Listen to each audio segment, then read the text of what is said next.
Welcome everybody to the channel. Today's video we'll be talking about my $20 flip key mod for H-key Toyota Tacomas, Tundras, RAV4s, and other Toyotas. So if you don't know what H-key is it's literally a manual key that we're using instead of the current push to start that you might be familiar with a fob key. So that means you literally stick the key in the column and you turn the key. So that's what an H key is. So we'll be back with all the details.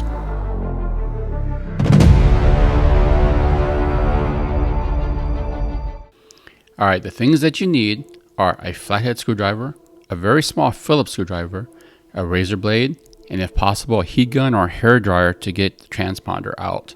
So I've done the project before when I wanted to do the AJT mod, in which I had to destroy the H key in order to get the transponder out.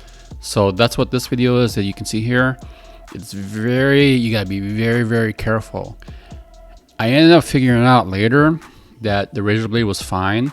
It would have been better to use a heat gun, as you can see here when I made the second key. If you look at the buttons themselves, it's hard to find a flip key with only 3 buttons. A lot of the flip keys that you find online generally have 4 buttons, which is the trunk button, but I have a truck. I don't have a trunk. So I found this on Amazon. I'll put the link in the description so you guys can see where I got it.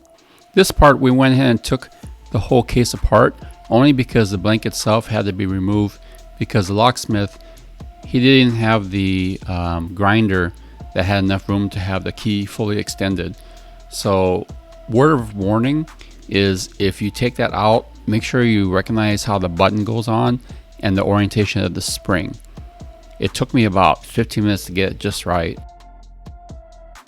When you're putting the transponder in, you're going to find this little compartment, which I shown here where to put it, and it just fits really perfect. It's not loose or anything. The brain itself you're going to take apart, as you can see earlier, and you just pop it in the right orientation, pop the cover back on, and get the screw back on. After that, that's all you got to do to get things going. But again, if you have to take apart the blank, you have to get the spring in the right orientation and the button as well. So make sure you pay attention to how the prongs are and how the spring goes in. This took me a lot longer to do. So all you got to do then, once everything's put together, go ahead and test it out, and then here's Jesse showing you how it works. And unlock it. Unlock, press the button. Okay. Unlock. I'll try starting it. All right. Unlock, lock works, right? Unlock. So the buttons are fine. Yep. So let's start it up. Okay, we're gonna clutch. Push the clutch. Gotta watch out for Jeremiah. I put on neutral. The clutch is in. Put the key. Yep. Turn it.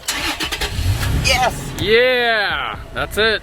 Okay, Jesse, what do you say? Okay, thanks for watching. Make sure to subscribe to our channel, and make sure to like our videos, and make sure to tap the bell, get all notifications for our more videos, and peace out. Peace out.